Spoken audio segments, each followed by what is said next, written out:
Hi hello नमस्ते. तर आज आपण बनवतोय मटार पनीर. चला तर मग रेसिपीला सुरुवात करूया.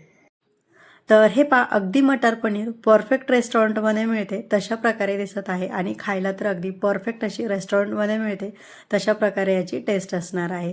अगदी घरगुती साहित्यामध्ये आपण ही रेसिपी तयार करतोय. सोबतच किती माणसासाठी ही रेसिपी तयार करतोय हे देखील पुढे सांगणारच आहे. चला तर मग आपण इथे कटिंग करायला घेऊया. तर मी इथे छोटासा व्हिडिओ पूर्ण साहित्याचा बनवलेला आहे. पण होतं काय की पूर्ण साहित्य जर सुरुवातीला दाखवायला गेलं तर व्हिडिओ खूप जास्त मोठा होतो. तुम्हाला जर अगदीच हवा असेल तर तुम्ही कमेंट करून नक्की सांगा. मी पुढच्या व्हिडिओमध्ये पूर्ण साहित्य सुरुवातीला दाखवण्याचा प्रयत्न करीन. त्यानंतर मी इथे मटार शिजवण्यासाठी घेतलेले आहेत. 1 वाटी असे मटार घेतलेले आहे. 200 ग्रॅम असं पनीर घेतलेलं आहे. मटार इथे 1.5 ग्लास पाणी, त्यामध्ये मीठ आणि थोडंसं तेल टाकून शिजण्यासाठी बाजूला ठेवून देऊया.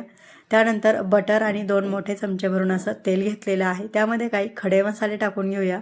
2 ते 3 हिरवी वेलची, अर्धा इंच आपण इथे दालचिनी, 7 ते 8 काळे मिरे, 3 आपण इथे लवंगा घेतलेल्या आहेत, 2 हिरवी मिरची घेतलेली आहेत आणि 2 तमालपत्र. त्यानंतर 7 ते 8 काजू, 1 गड्डी असा लसूण, अर्धा इंच अद्रक, त्यानंतर 2 मीडियम साईजचे कांदे घेतलेले आहेत आणि 1.5 चमचा आपण इथे धने, अर्धा चमचा जिरे घेतलेले आहेत. हे सगळं साहित्य मी डिस्क्रिप्शन बॉक्समध्ये देणारच आहे, ते नक्की चेकआउट करा. चला तर मग आपण हे 1 ते 2 मिनटं छान असं मिक्स करून घेऊया आणि परतवून घेऊया.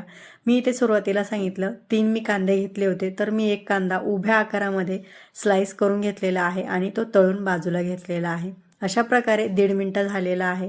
छान अर्धवट असं वाटण आपलं इथे परतलं गेलेलं आहे. त्यानंतर मटार पण इथे छान असे शिजलेले आहेत. अशा प्रकारे प्रेस करून पाहायचं. मटार शिजले गेले की गॅस आपण बंद करून घेऊया. 2 ते 3 मिनटं झालेले आहेत. एकूणच 3 मिनटामध्ये आपलं हे वाटण छान असं भाजलं गेलेलं आहे. छान असं भाजलं गेल्यानंतर त्यामध्ये टोमॅटो टाकून घ्यायचे. सगळं वाटण चेक करून पाहायचं आणि नंतर टोमॅटो टाकायचे. टोमॅटो ओले असतात, पाण्याचं प्रमाण असतं, त्यामुळे बाकीचे वाटण भाजण्याची प्रक्रिया ही थांबून जाते. त्यामुळे शेवटी असं टोमॅटो टाकायचं. त्यानंतर मीठ टाकून घ्यायचं, म्हणजे टोमॅटो पटकन असा कळला जातो. अगदी तुमच्याकडे बटर नसेल तर तुम्ही इथे तूप यूज केलं तरीही चालेल. चला तर मग आपण इथे वाटण मस्त असं परतवून घेतलेलं आहे आणि तुम्ही कलर पाहू शकता. अगदी मस्त असा कलर देखील आपल्या वाटणाला आलेला आहे. चला तर आपण हे वाटण थंड करून घेऊया आणि थंड झाल्यानंतर आपण इथे तमालपत्र काढून घेणार आहोत. अगदीच हवं असेल तर तुम्हाला नंतर हे तुम्ही भाजीमध्ये टाकलं तरीही चालेल. वाटण थंड झालेलं आहे. मिक्सर जारमध्ये टाकून घेऊया आणि अगदी थोडं थोडं पाणी टाकून आपण हे वाटण मिक्सरला फिरून घेऊया. थोडीशी कोथिंबीर देखील टाकून घ्यायची. खूप जास्त नाही बरं का, ग्रेव्हीचा कलर चेंज होतो त्यामुळे. तर तुम्ही इथे धणे पावडर ॲड केली तरीही चालेल. मी इथे धणे पावडर ॲड न करता धणे ॲड केलेले आहेत. पाणी टाकून आपण थोडं थोडं वाटण मिक्सरला फिरून घेतलेलं आहे. त्यानंतर 1 चमचा भरून तूप आणि 2 चमचे असं आपण इथे तेल टाकून घेतलेलं आहे. त्यामध्ये आपण तयार करून घेतलेलं वाटण टाकून घेऊया आणि छान तेल सुटेपर्यंत वाटण परतवून घ्यायचं आहे. खूप जास्त पाण्याचं प्रमाण वाटण बारीक करण्यासाठी जर यूज केलं तर वाटण परतवून घेण्यासाठी खूप जास्त वेळ लागतो आणि कमीत कमी पाणी टाकून जर आपण हे वाटण मिक्सरला फिरून घेतलं तर अगदी 1 ते 2 मिनटामध्ये छान असं वाटण परतून होतं आणि तेल देखील सुटतं. तर वाटण भाजण्यासाठी आपण सुरुवातीला तेलाचा वापर केलेला आहे आणि आत्ता पण तेलाचा वापर केलेला आहे. तेल सुटलेलं आहे. त्यानंतर आपण इथे पावडर मसाले टाकून घेऊया. 2 मोठे चमचे आपण इथे पनीर टिक्का मसाला घेतलेला आहे. 1 चमचा सब्जी मसाला, 1/4 चमचा हळद, 1 चमचा बेडगी मिरची पावडर फक्त कलरसाठी आणि 1 चमचा लाल तिखट. तुम्ही तुमच्या चवीनुसार लाल तिखट ॲड करू शकता. ड्राय मसाले ॲड केल्यानंतर ही वाटण पटकन असं तेल सुटतं आणि अगदी मस्त अशी चमक आपल्या ग्रेव्हीवर येऊन जाते. परफेक्ट अशी आपली इथे ग्रेव्ही तयार झालेली आहे.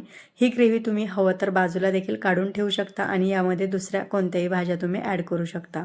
अगदी रेस्टॉरंटमध्ये मिळते तशा प्रकारे प्रत्येक भाजीची चव येऊन जाते. त्यानंतर तयार करून घेतलेले मटार देखील यूज केले इथे टाकून घेतलेले आहेत आणि 1 ते 2 मिनटं मिक्स करून घ्यायचं. त्यानंतर मटार ज्या पाण्यामध्ये उकळून घेतलं ते पाणी आपण इथे ॲड करून घेतलेलं आहे. एकूणच मी इथे 2 ग्लास भरून असं पाणी टाकलेलं आहे आणि अशा प्रकारे तुमच्या आवडीनुसार तुम्ही इथे घट्ट किंवा पातळ भाजी बनवू शकता. पण अगदी रेस्टॉरंटमध्ये मिळते तशा प्रकारे बनवायची म्हटलं तर अशा प्रकारे तुम्हाला इथे ठीक ठीक ठेवणं गरजेचं आहे, म्हणजे घट्ट ठेवणं. चला तर आपण हे छान असं मिक्स करून घेऊया आणि अर्धा ते 1 मिनटं भाजी शिजल्यानंतर त्यामध्ये आपण पनीर ॲड करून घेणार आहोत. अगदीच तुम्ही इथे पनीर थोडंसं शॅलो फ्राय करून घेतलं तरीही चालेल. शॅलो फ्राय करताना थोडंसं तूप, खडे मसाले टाकून शॅलो फ्राय करायचं आणि थंड पाण्यामध्ये टाकून ठेवायचं, म्हणजे ते चिवट असं होत नाही. तर मी इथे कच्चं पनीर घेतलेलं आहे आणि ते मिक्स करून घेऊया. तर आपण इथे कच्चं पनीर भाजीमध्ये टाकून घेतलेलं आहे. त्यामुळे आपण इथे भाजी 1 ते 2 मिनटं शिजवून घेऊया. खूप जास्त वेळ शिजवून घ्यायचं नाही. जरी कच्चं असलं तरीही खूप जास्त वेळ भाजीमध्ये शिजलं गेलं तरी ते चिकट असं चिवट असं तयार होतं. तर 2 मिनिटानंतर तुम्ही पाहू शकता आपण इथे वाटण भाजून घेण्यासाठी देखील तेल आणि तूप बटर यूज केलेलं आहे. त्यानंतर तूप आणि तेल यूज केलेलं आहे. मस्त असं तेल तूप वरती आलेलं आहे. परफेक्ट अशी आपली इथे भाजी तयार झालेली आहे आणि घट्ट तर तुम्ही पाहू शकता अगदी छान अशी झालेली आहे. सुवास म्हणाल तर अगदी घरभर असा या भाजीचा सुवास येत आहे. तर तुम्हाला आपला हा व्हिडिओ कसा वाटला ते कमेंट करून नक्की सांगा. आणि हो, तुम्हाला आपला हा व्हिडिओ थोडा जरी आवडला असेल तर नक्की या व्हिडिओसाठी एक लाईक आणि हो, चॅनलला सबस्क्राईब करायला विसरू नका. म्हणजे अशाच नवनवीन व्हिडिओचे अपडेट तुम्हाला मिळत राहतील. सोबतच बेल आयकॉन देखील क्लिक करा म्हणजे अशाच नवनवीन व्हिडिओचे अपडेट तुम्हाला मिळत राहतील. आणि आपल्या चॅनलवर अशीच कोणती रेसिपी तुम्हाला पाहायला आवडेल ते देखील कमेंट करून नक्की सांगा. धन्यवाद.